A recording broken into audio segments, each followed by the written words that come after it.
Bonjour à tous et à toutes. Bienvenue à Strasbourg. Bonjour, mesdames et messieurs. Greetings, everyone. Cześć. Dear everyone, hello everyone. Hi. I'm Benos. Good morning, everyone. Buenos días. Bonjour. It is with great pleasure that we, the Acropolis Rockers, meet you all here in Strasbourg. I'd like to welcome all attendees of the Euroscola program, the students, teachers who came all the way from their home countries to be here, and the parliament officials who will listen to our suggestions, taking time out of their work, basically. I would like to greet you all and tell you how happy we are to be here today among young people from all over Europe and discuss issues which concern all of us. Let's build a Europe based on peace and democracy by respecting the human rights and human life, because the European Union, a big family, can survive only through work and devotion. Thank you very much. Thanks a lot for the invitation. I'm very pleased seeing the assembly full of young people, and I'm ready to answer the questions. Hello, my name is Richard Sošneks. I'm from Latvia, and I'd like to ask, how topical do you consider the issue of right-wing extremism nowadays, and how does European Union plan to fix the problem in the future? Thank you. Well, I think it is a very important issue. When we say right-wing, extreme, probably some people don't understand what we're talking about, and probably many young people, they don't know. But in reality, I have to tell you, the extreme right, in every vote we have, in every conversation we have in the parliament, they are voting against any positive change for the common people or for the youth. Whether it's about working conditions, whether it's about women's rights, whether it's about minorities' rights, whether it's about young people, whether it's about the environment, they all voting against. I'll give you an example. Lately, we voted for the 8 hours working hours for the professional drivers, and they voted against that. And we said, okay, you want more than 8 hours for people to work. Let's, after 4.5 hours of driving, let's give them 30 minutes of pause to have a sandwich in order to not to get so much tired and kill themselves or kill us, the other people driving by. And they said, no. And I have to remind you also that in Austria, where there is a government very much to the right, they are trying to introduce the 12 hours per day working. So that's some example. So it's very, very bad, the rising of the extreme right, not to say something about the violence, because some of them are using violence, some of them not. Good morning. My name is Irda Kouloglou. I come from Greece. Brexit is believed to be a rather unpleasant event for the European Union. Is EU planning to take any specific actions in order to prevent similar decisions of other member states? Thank you. No, it's not about taking some, actions on the level of changing the laws or something like that. Anyway, to go out of the European Union, it's already very, very difficult. We see it in the case of Brexit and the negotiations, they are lasting so much. But to prevent the Euroscepticism and also some other members leaving, we have to change course in the European Union. Because now the European Union is not as attractive it was some years ago. Some years ago it was everybody wanted to, either to go into, to visit or to go into, to live in the European Union. Some other, everybody was jealous. All other countries were jealous because of the democracy and also because of the social rights for the people and of a kind of social justice it existed. Not that all the people were equal, but well, there was a kind of welfare state for that protected the weak people, the poor people. Now it's not the case anymore.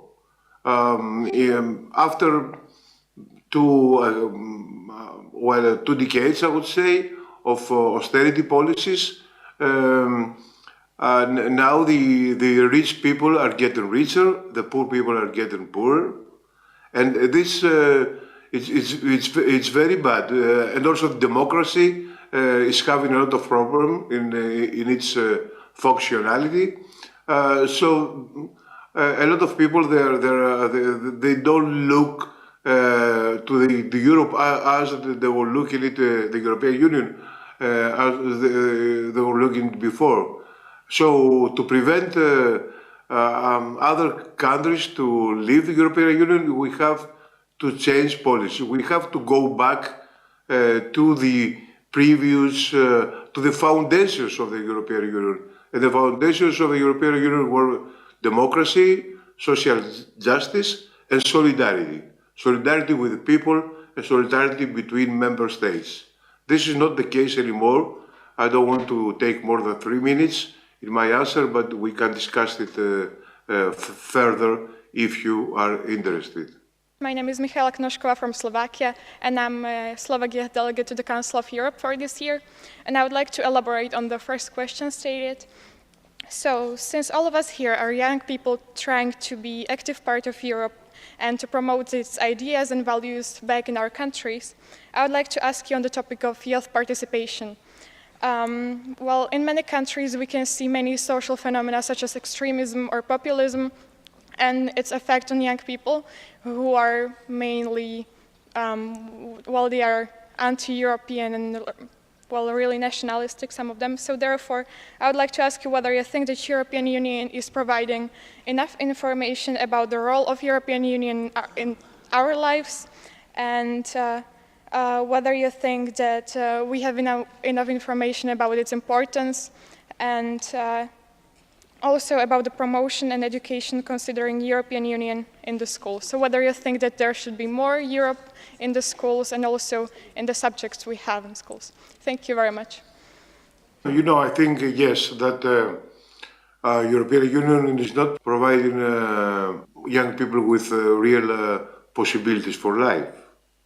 One thing is the information. This must be improved, I agree. But you know,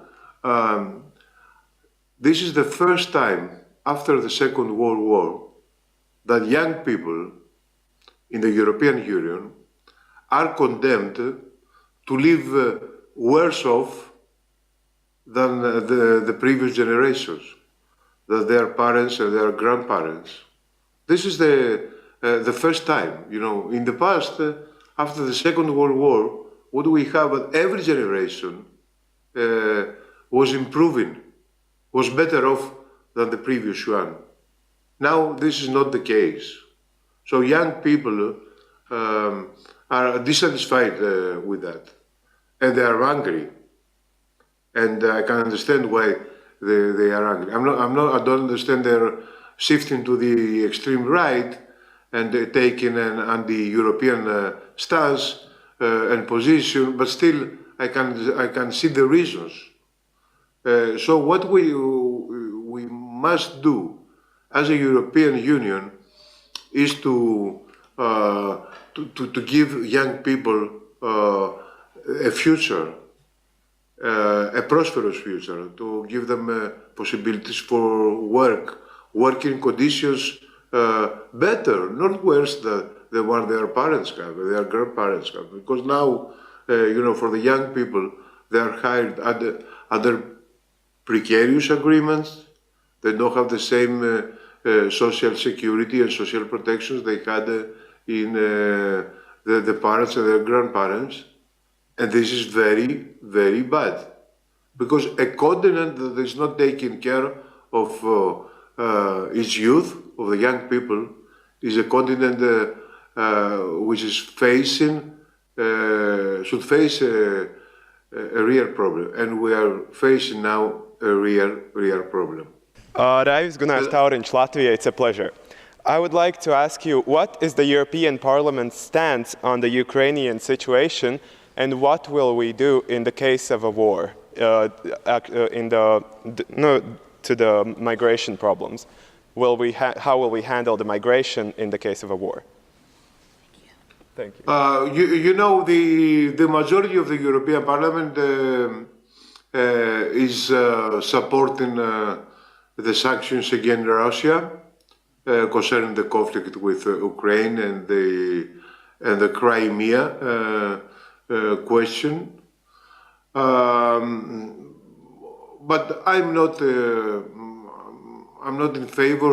I'm in favor of finding a peaceful an agreement on the issues they are separating and the causes of the problem between Russia and Ukraine.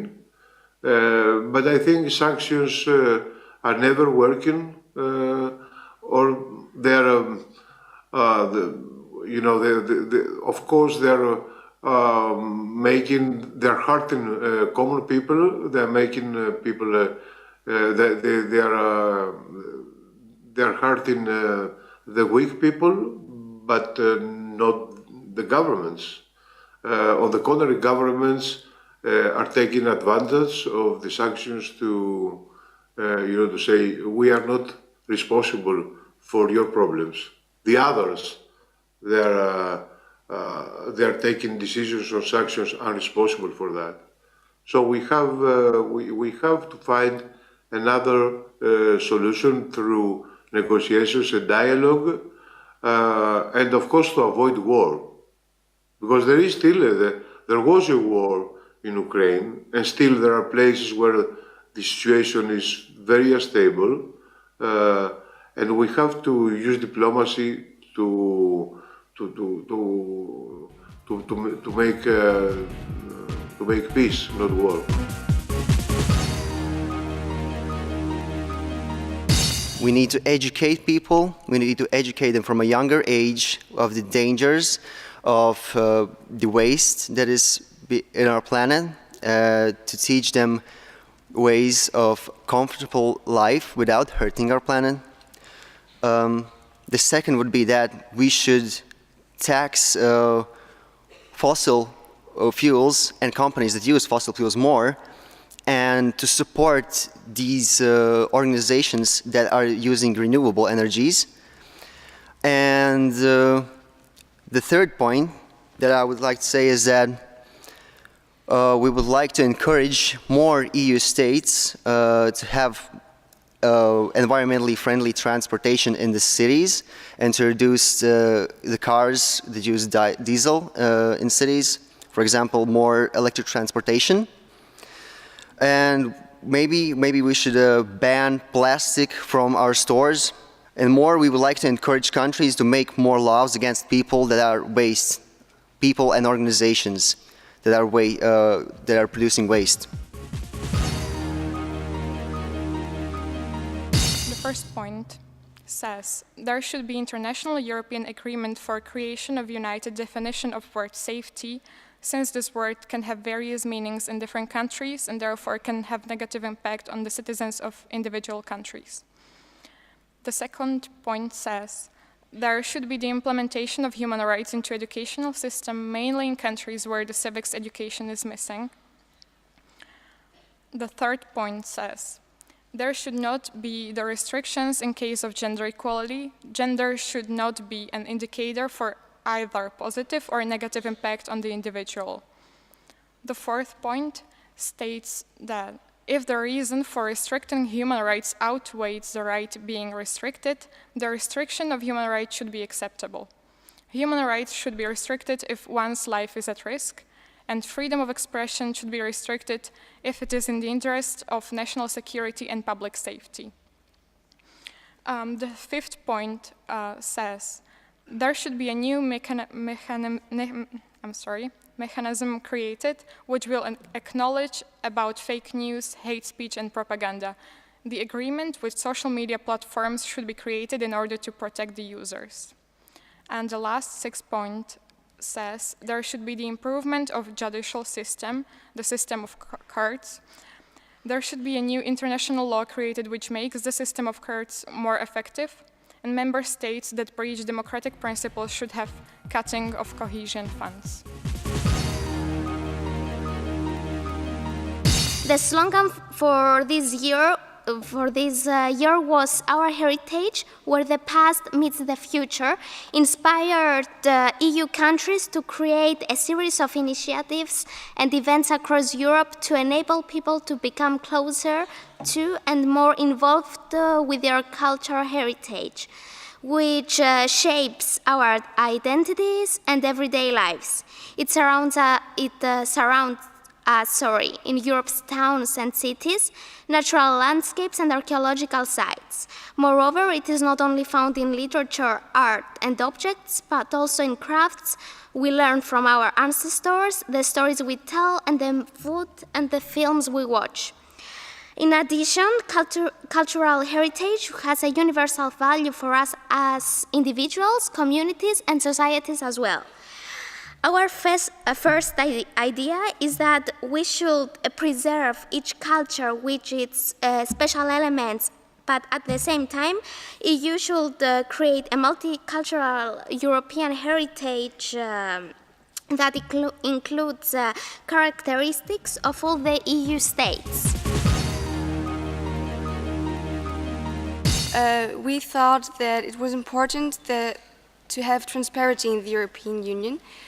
So this would mean that it would be easier to have information about the European Union, so it would be more available to people and easier to understand for the average or lower educated people. We also thought it would be important for the European Union to be more involved in the topic of environment. And have harder punishment for failing to meet the EU rules regarding environment. The second point was about the EU army. We came to the conclusion that there shouldn't be an EU army, as we think it would cause a big reaction from the countries outside the EU. However, we still think there should be a NATO-like committee formed by people from the EU, as we think that communication is the best way to solve problems. The third topic was regarding borders. We think the EU should aid countries with protecting their borders if this is necessary. However, it's also important for the EU to be more involved in making sure each country does their part in helping refugees. Thank you very much. On our first point, we have the solidarity, which is motivation to take action. The countries, the member states that do indeed take migrants, they should be motivated, or we should take action to motivate said countries to magpie or copy essentially the model countries that have dealt with this problem already and are somewhat successful in so. We also have a second point, which is education. Now, we believe to educate both sides of the problem, the migrants along with the already current living citizens. For the migrants, we've taken up in educating them in the language, the culture and tradition of the member state or country. And for the current citizens, we have decided to educate them in the peace and the lesser of racism as a practicality, and the friendliness as a psychological help of sympathy, especially for the migrants from warring states and such. Our third point, which was more abstained than anything, was of responsibility. If a member state cannot help due to economical or space problems, we had somewhat agreed that if you cannot take any refugees, you pay to help other countries take in. we should popularize the strategic companies because there already exist strategic programs. I'm sorry, there already exist some, such as European Union Youth Strategy or Youth Guarantee, and they're functioning quite well. But the main problem with those strategic companies is that wait a sec. The main problem is that for the responsible strategic programs to work or to become more effective, they should avoid dealing with certain companies who use the European Union money, in which people rarely establish full-time career and which use practicants for short-term necessities. Later, just getting rid of them. And European Union must limit the fund expenses on salesmen or employer unions, which are not being overwatched by strict authorities. Also, we came with suggestions that people who work should get some tax restrictions, and also we would, if we were in, we would definitely get rid of the 0 hours minimum contracts, because it's a good way for employers to basically exploit the employees. Also, companies should be more associated with schools and universities, and here we should take the example from Germany, which has a really good educational system, which is usually where in the university really close to workplaces. So as soon as they finish their studies, they're ready to work. So they don't have to have this big experience, which is often a problem.